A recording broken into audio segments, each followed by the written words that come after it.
चलो समझते हैं पहले। वर्ग है, वर्ग एक ऐसी चतुर्भुज है जिसकी चारों भुजाएं वाला आकार है, चारों भुजाएं बराबर होती है और चारों कोण 90 डिग्री का होता है। इसका चारों जो कोण है, ये जो कोण है ये कितना डिग्री का होता है? 90 डिग्री का होता है। वर्ग के चारों भुजाएं बराबर होती है, वर्ग के चारों भुजाएं बराबर होती है। ये भुजा, ये भुजा, ये भुजा, चारों भुजा एक दूसरे बराबर होता है। क्या होता है?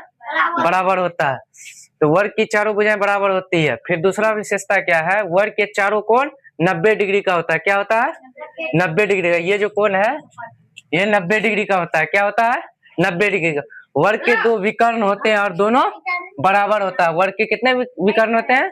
दो विकर्ण होते हैं और बराबर होते हैं, दोनों बराबर होते हैं।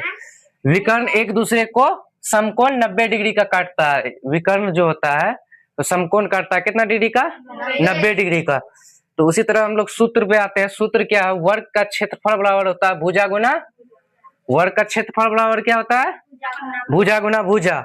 वर्ग का परिमाप बराबर होता है 4 गुना भुजा। वर्ग का परिमाप बराबर 4 गुना भुजा।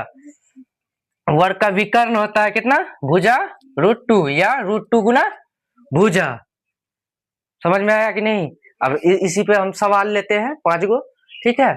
उसके बाद बताते हैं। चलो आओ सवाल। यदि वर्ग की भुजाएं 4 सेंटीमीटर है तो वर्ग का क्षेत्रफल क्या होगा? तो सूत्र क्या पढ़े थे? वर्ग का क्षेत्रफल बराबर भुजा। तो यहाँ देखो वर्ग, या हल लिख देंगे, हल